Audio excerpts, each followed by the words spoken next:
Shalom yang terhormat Bapak Ibu dosen penilai. Perkenalkan, nama saya Johnson Arikto Banjarnahor. Saya salah satu guru mengajar di sekolah SMA Negeri 2 Percuk Setuan bidang studi pendidikan agama Kristen, sekaligus mahasiswa PPG dalam jabatan bersatu tahun 2025 LPTK IAKN Tarutung dengan nomor induk mahasiswa 250601459.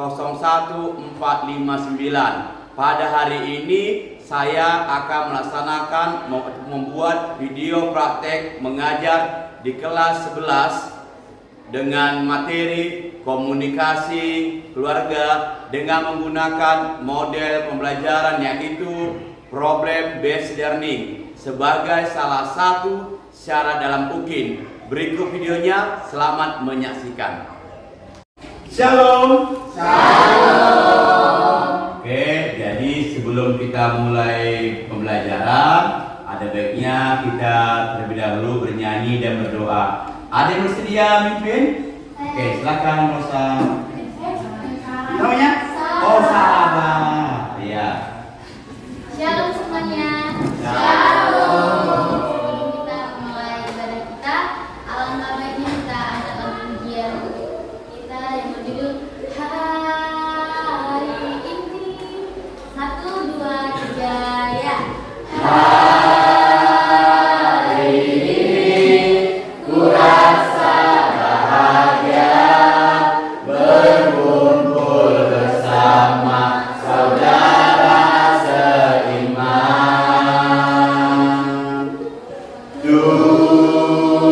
Tuhan Yesus telah satukan kita tanpa memandang di antara kita.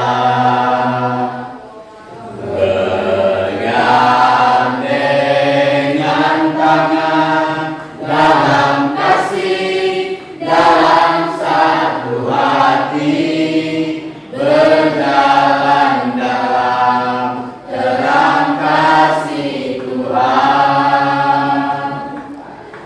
Kau sahabatku, kau saudaraku, tiada yang dapat memisahkan kita. Kau sahabatku, kau saudaraku, tiada yang dapat memisahkan kita. Baiklah teman-teman, mari kita buka kitab kita dari Amsal 3 ayat 5. Yang sudah dapat ayatnya katakan amin. Amin. Marilah kita baca sama-sama ayat 5 dan 6. 1, 2, 3 ya. Percayalah kepada Tuhan dengan segenap hatimu dan janganlah bersandar kepada pekerjaanmu sendiri. Akulah Dia dalam segala lakumu, maka Ia akan meluruskan jalanmu. Ya, dalam ayat ini sudah jelas dikatakan percaya kepada Tuhan. Berarti betapa pentingnya untuk percaya kepada Tuhan. Mengapa kita harus percaya sama Tuhan? Karena kalau kita nggak percaya sama Tuhan, kita bukanlah layak disebut anak Kristus. Dengan kita percaya sama Tuhan, maka segala urusan kita, segala perjalanan kita, segala proses kita itu dilancarkan sama Tuhan. Proses dari Tuhan memang nggak semulus yang kita kira, pasti banyak lika-likunya. Itulah kita diajarkan untuk tetap percaya sama Tuhan. Jikalau proses kita lurus, kita bakalan lupa sama Tuhan, kita bakalan lupa untuk mengucap syukur sama Tuhan, kita bakalan lupa untuk meminta mohon sama Tuhan. Itulah sebabnya Tuhan selalu memberi proses perjalanan kita itu lika-liku, banyak pencobaan agar Tuhan mau melihat kita berapa pentingnya sisi Tuhan itu sama kita.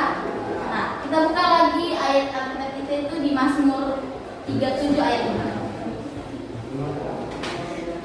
Mazmur 37 ayat 5. Oke. Mari kita baca sama-sama. 1, 2, 3 ya. Serahkanlah hidupmu kepada Tuhan dan percayalah kepadanya, dan Dia akan melindungi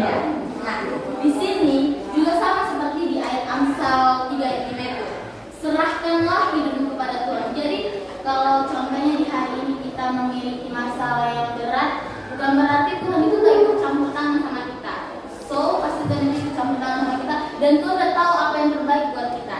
Jadi buat teman-teman sekalian, jikalau ada masalah, ada hal yang memang memberatkan hati, jangan pernah putus asa sama Tuhan. Jangan lupa berdoa dan meminta maaf kepada Tuhan supaya Tuhan yang merencanakan yang indah buat kita. Amin. Mari kita berdoa.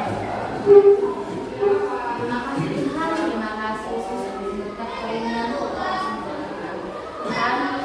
Tadi kami sudah mendengarkan sebagian firman, kiranya apa yang tertera di dalam firman-Mu itu bukanlah menjadi penghalang buat kami beraktivitas di selanjutnya Tuhan. Ampunilah kesalahan kami Tuhan, baik yang kami sengaja maupun tidak kami sengaja, agar kami tidak terhalang dari segala karunia-Mu. Dan begitu juga Tuhan dengan teman kami Tuhan, jikalau dia sudah hadir, jikalau karena dia sakit, sembuhkanlah dia Tuhan, jikalau karena dia malas, tutup pintu hatinya Tuhan, agar dengan kehidupannya dia mau bersama-sama dengan kami memuji dan memuliakan nama-Mu. Hanya ada dua anak yang paling sempurna, kiranya Engkau sempurnakan di dalam nama-Mu dan Yesus Kristus Juru Selamat kami. Amin.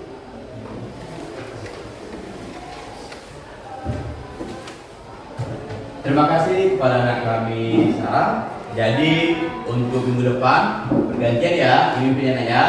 Oke. Nah coba lihat temannya, ada yang absen? Semua hadir? Oke. Nah supaya kamu tidak ngantuk, tidak bosan, ayo semuanya Bapak undang untuk berdiri. Oke. Kalau Bapak bilang tepuk tangan satu, tepuk tangan satu. Kalau dua, dua, tiga, tiga, empat, dan lima seterusnya. Oke, siap? Siap. Ayo, supaya kita tidak ngantuk dan semangat untuk belajar. Tepuk tangan satu, tepuk tangan dua, tepuk tangan tiga, tepuk tangan empat, tepuk tangan lima, tepuk tangan tiga, tepuk tangan empat, tepuk tangan dua, tepuk tangan lima, tepuk tangan empat, tepuk tangan tiga. Oke, tepuk tangan semuanya. Oke, silakan duduk. Terima kasih. Semangat untuk belajar? Semangat. Oke, terima kasih.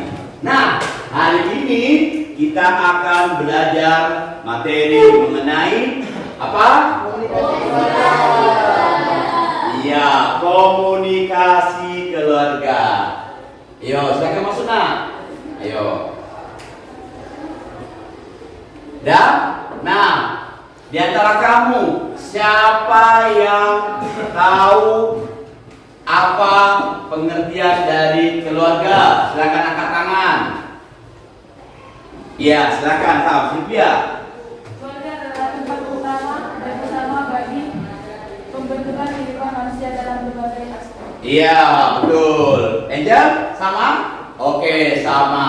Terima kasih buat Sylvia dan Angel. Iya, keluarga artinya adalah tempat pembentukan karakter pertama. Ataupun sering dikatakan keluarga itu adalah kumpulan unit terkecil yang terdiri dari ayah, ibu, dan anak. Nah, keluarga dibagi menjadi dua bagian. Yang pertama adalah keluarga inti. Siapakah keluarga inti itu? Dia adalah ayah, ibu, dan anak. Sedangkan keluarga besar itu lebih dari keluarga inti, termasuk adalah ayah, ibu, anak, kakak, abang, tante, om, dan lain sebagainya. Jadi itulah pembagian ataupun pengertian mengenai keluarga. Nah, di sini ada tujuan pembelajaran. Yang pertama adalah mendesain komunikasi dalam keluarga. Yang kedua, mendeskripsikan peran anggota dalam keluarga. Yang ketiga, membuat kalimat ajakan untuk membangun komunikasi keluarga. Jadi ini adalah tujuan pembelajaran kita hari ini mengenai komunikasi keluarga. Nah, tadi sudah disampaikan oleh temanmu, yaitu Sylvia, bahwasanya keluarga itu adalah tempat pertama dan utama bagi pembentukan kehidupan manusia dalam berbagai aspek, ya. Nah, contohnya gambarnya ini. Ini gambar ayah, ibu, dan ini anaknya. Pak, ada nggak perbedaan antara keluarga dan rumah tangga? Perbedaannya ada. Rumah tangga itu hanya suami istri, belum memiliki anak. Tetapi kalau keluarga itu terdiri dari ayah, ibu, dan anak. Jadi itulah perbedaan antara keluarga dan rumah tangga. Nah, kita masuk mengenai komunikasi. Kita tahu komunikasi itu sangat penting. Nah, di sini kita belajar mengenai komunikasi, ya, yang artinya adalah suatu proses penyampaian informasi ataupun pesan, ide, gagasan dari satu pihak ke pihak lain. Ini biasanya kita itu mau berbicara dengan seseorang, ya, karena zaman sekarang ketika mau berbicara sama seseorang ataupun menyampaikan pesan itu melalui apa? Melalui handphone.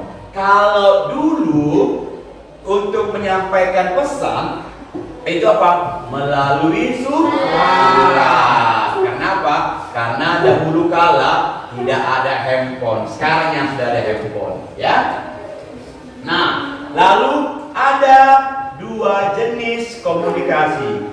Ada dua jenis komunikasi. Yang pertama adalah komunikasi verbal. Yang kedua komunikasi non verbal. Ayo kita baca apa arti dari komunikasi verbal. Ayo 2, 3 ya.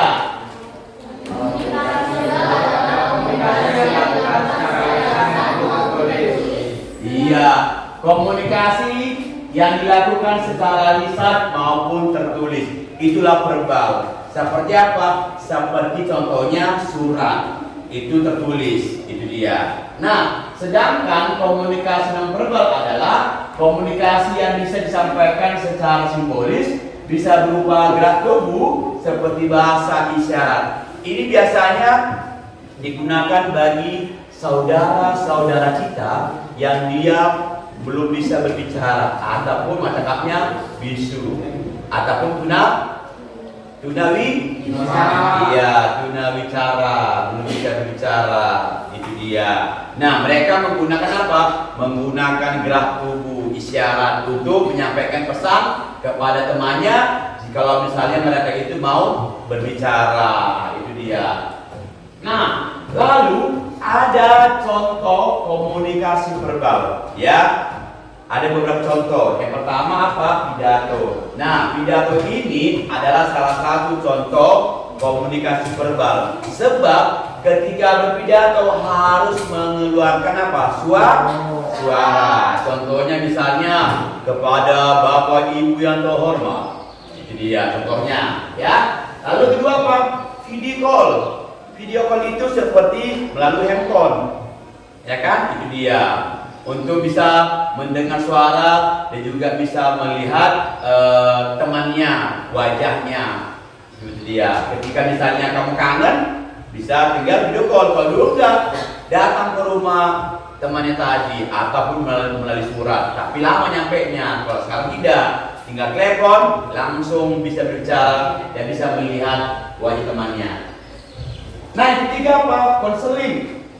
Konseling ini seperti apa? Menerima bimbingan. Ketika kita menghadapi masalah, kita apa? Berkonseling, meminta arahan, motivasi, bimbingan. Ya, itu dengan apa? Dengan berbicara. Itu dia. Enggak tulisan, berbicara. Kenapa? Ketika kita berbicara face to face, lebih enak, lebih jelas daripada melalui mungkin tulisan ataupun kertas, ya, yang lama sampainya. Nah, yang keempat, membaca novel. Nah, membaca novel juga harus mengeluarkan suara. Supaya apa? Supaya para pendengar itu ya mendapatkan inti dari novel itu apa ataupun ceritanya. Lalu ada penekanan suara itu, ada keras lembutnya, ada penekanan di mana kesimpulan ataupun maksud dari novel itu dia. Nah, yang berikutnya adalah apa? Menulis surat. Ini adalah contoh komunikasi verbal. Lanjut. Nah, ada juga contoh komunikasi non verbal, ya. Yang pertama gerak isyarat, ya, gerak tubuh, ya, itu dia. Lalu bahasa tubuh ataupun ekspresi wajah, bisa ekspresi wajah, ya. Kita akan mengerti apa yang mereka sampaikan, ya. Seperti misalnya mau makan, ya kan, atau mau tidur, artinya seperti itu dia. Kenapa? Ini seringkali dilakukan kepada teman-teman kita ataupun saudara-saudari kita yang dia belum bisa berbicara ataupun bicaranya nggak lancar, itu dia, atau bisu. Nah, lalu keempat, penggunaan objek seperti pakaian dan potongan rambut. Lalu kelima, simbol-simbol, ya, sama seperti di kertas, ya. Ketika misalnya bagi yang tunawicara yang belum bisa berbicara, mereka akan meraba kertas itu dan mereka akan mengerti apa kalimat yang ada di tulisan itu. Beda sama kita. Kalau kita karena kita bisa melihat, bisa berbicara, kita akan tinggal membacanya doang. Contohnya perbedaan gaya komunikasi seperti dia. Nah, kalau mereka nggak bisa bicara, dengan apa? Dengan meraba, lalu pakai gerakan untuk menyampaikan pesan tadi, itu dia. Lalu nada bicara seperti intonasi, penekanan, kualitas suara, gaya emosi, dan gaya bicara. Jadi ini juga adalah contoh komunikasi non verbal. Nah, ini dia, ada gambarnya, gambar untuk komunikasi verbal, ya. Ini yang bisa sama-sama bicara. Ini yang tuna bicara, mereka ini sangat sulit untuk bicara, sehingga mereka menggunakan gerak tubuh ataupun isyarat. Kalau mereka yang bicara ini, ya mungkin tinggal bergandengan tangan, tinggal bisik-bisik aja atau bicara dan bisa mendengar. Itu dia. Ini gambarnya, ya. Nah, lalu kita masuk mengenai materi kita tadi, komunikasi keluarga. Ayo kita baca apa artinya? 2, 3 ya. Komunikasi keluarga.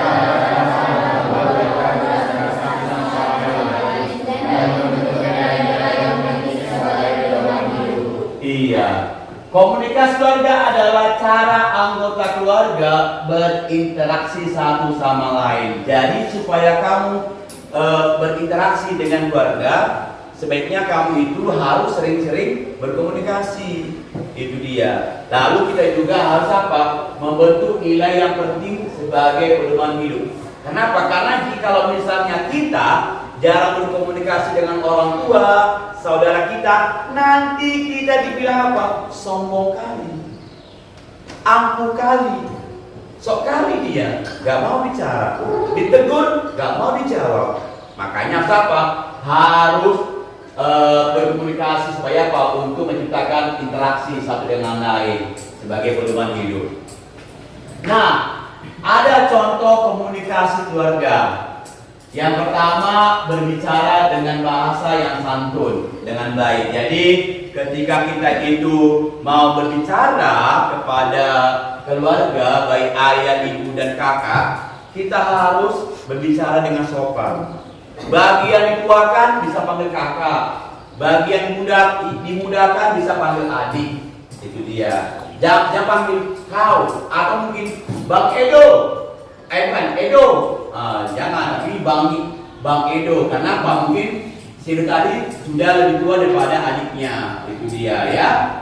Nah, lalu kedua, menumbuhkan sikap saling menghargai. Nah, jadi ketika misalnya ada masalah di rumah, kamu menyelesaikan sama keluargamu, ada yang berbeda pendapat, kamu nggak boleh menyoraki atau menyalahkan dia. Tetap harus kamu apa? Kamu menghargai pendapatnya walaupun salah, ya. Yang ketiga, upayakan mengadakan kegiatan family time. Maksudnya apa? Kasih waktu untuk keluarga. Ya, contohnya bagaimana? Jangan lupa berdoa sebelum makan, ya kan? Sama-sama betul, ya kan? Ke meja makan, pimpin doa. ataupun sama-sama ajak untuk beribadah. Itu dia contoh dari family time. Yang keempat, ciptakan suasana rumah yang ceria dan damai agar anggota keluarga memiliki kenyamanan dalam komunikasi. Jadi kita juga harus menggunakan bahasa-bahasa yang sopan. Ya, jangan cakap kotor karena itu membuat tidak nyaman di keluarga. Itu dia. Ya. Yang kelima, belajarlah terbuka antara satu sama lain. Jadi ketika kamu berbicara komunikasi dengan keluarga, jangan tertutup, terbukalah. Sampaikanlah masalahmu jika ada masalahmu.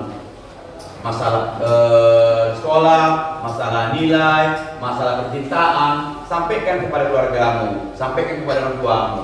Supaya apa? Orang tua tahu apa masalahmu sekarang. Jangan kamu malas sekolah, ya kan? Tapi kenapa? Karena ada masalah di sekolah. Nggak kamu ceritakan ke keluarga sehingga orang tuamu bingung. Kenapa ini anak sekolah? Apakah karena libur atau karena sesuatu? Itu dia contohnya. Lalu keenam, jadilah pendengar yang baik. Jadi misalnya ketika orang ayah dan ibu berbicara, anak tadi nggak boleh memotong pembicaraan orang tua, harus mendengar apa yang dibicarakan. Pak, jadi bagaimana kalian mau berbicara? Angkat tangan lalu bicara. Jangan potong bicara orang tua, nggak sopan namanya. Itu dia. Nah, lalu itu contohnya, gambarnya. Ya, komunikasi keluarga sangat penting. Oke, nah lalu ternyata ada pentingnya kita berkomunikasi dengan keluarga. Yang pertama, membangun hubungan yang sehat, menghindari konflik, menumbuhkan rasa aman dan terima, meningkatkan keharmonisan, meningkatkan kepercayaan. Jadi inilah manfaat atau pentingnya kita berkomunikasi dalam keluarga supaya kita membangun hubungan yang sehat dan meningkatkan dan menjaga keharmonisan dalam keluarga. Ternyata ada juga hambatannya dalam berkomunikasi. Apa sih hambatannya? Nah, hambatannya ada 3.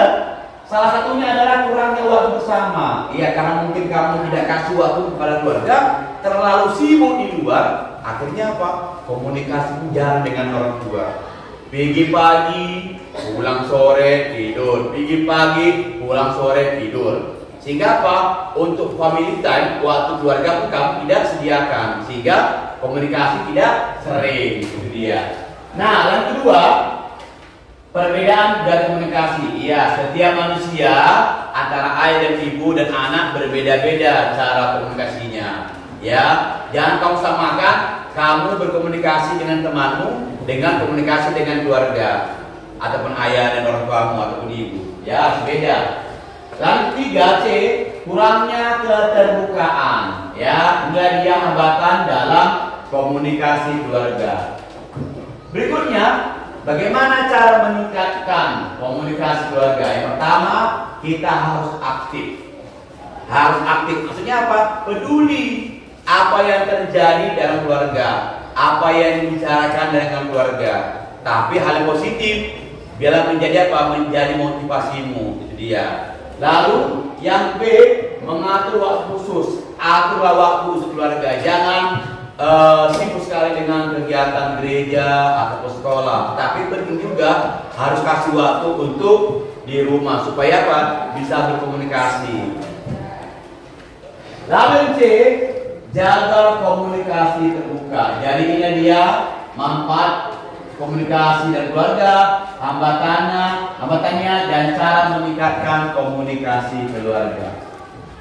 Nah, jadi kesimpulan dari materi kita hari ini, komunikasi keluarga yang baik sangat penting untuk menciptakan hubungan yang harmonis dan mendukung antara anggota keluarga.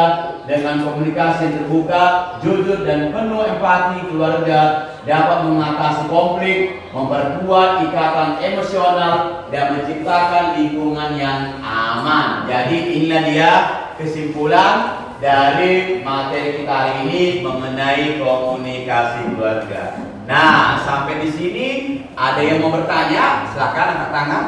Saya Pak. Oke, silakan berdiri ya Pak. Bagaimana cara menerapkan komunikasi dalam keluarga? Iya, bagaimana cara menerapkan komunikasi dalam keluarga. Tadi sudah kita bahas di materi itu bahwasanya kita harus aktif ya, ini dia. Ini dia harus aktif. Ya, ataupun peduli. Yang kedua apa? Mengatur waktu khusus ataupun mengatur waktu untuk kita berikan ke keluarga kita masing-masing. Sesibuk apapun kegiatan gereja, sekolah, tapi kita atur untuk ke keluarga. Nah, yang ketiga, Ferdinand, caranya adalah jaga komunikasi terbuka. Maksudnya apa? Berbicara itu harus memiliki sopan santun. Ya, bahasa juga harus dipimpin. Dah? Oke, lanjut. Ada lagi nak pertanyaan? Oh, siapa? Oh ya, Sarah. Apa saja sih jenis-jenis alat komunikasi? Oke. Nah, jenis-jenis alat komunikasi kalau zaman dahulu kala, kalau dibilang handphone tidak ada handphone, ya. Tapi alat komunikasinya apa? Itu mengenai apa? Telepon genggam, telepon rumah, ataupun melalui surat. Nah, kalau sekarang jenis alat komunikasi yaitu apa? Menggunakan handphone. Jadi itulah nak jenis-jenis alat komunikasi. Ada lagi? Ya, mana? Apa manfaat komunikasi dalam keluarga, Pak? Oh, apa manfaat komunikasi dulu dalam keluarga? Manfaatnya pertama ini dia, membangun hubungan yang sehat. Jadi ketika kita sering berkomunikasi dengan keluarga, maka kita akan menciptakan hubungan sehat. Yang kedua, menghindari konflik atau masalah. Yang ketiga, menumbuhkan rasa aman dan terima. Yang keempat, meningkatkan keharmonisan. Dan kelima, meningkatkan kepercayaan. Yang keenam, mendukung perkembangan emosional anak. Jadi inilah pentingnya komunikasi dalam keluarga untuk pertanyaan anak kami Abigail. Sampai sini ada lagi mau bertanya? Sudah mengerti? Sudah? Sudah mengerti? Oke. Saya mau bertanya, Pak. Ya. Apa itu nak? Apakah Bapak sudah melaksanakan komunikasi dalam keluarga Bapak sendiri? Oke, terima kasih buat anak kami Ruth. Nah, untuk menjawab pertanyaan Ruth, Bapak sudah berupaya untuk berkomunikasi ke keluarga Bapak.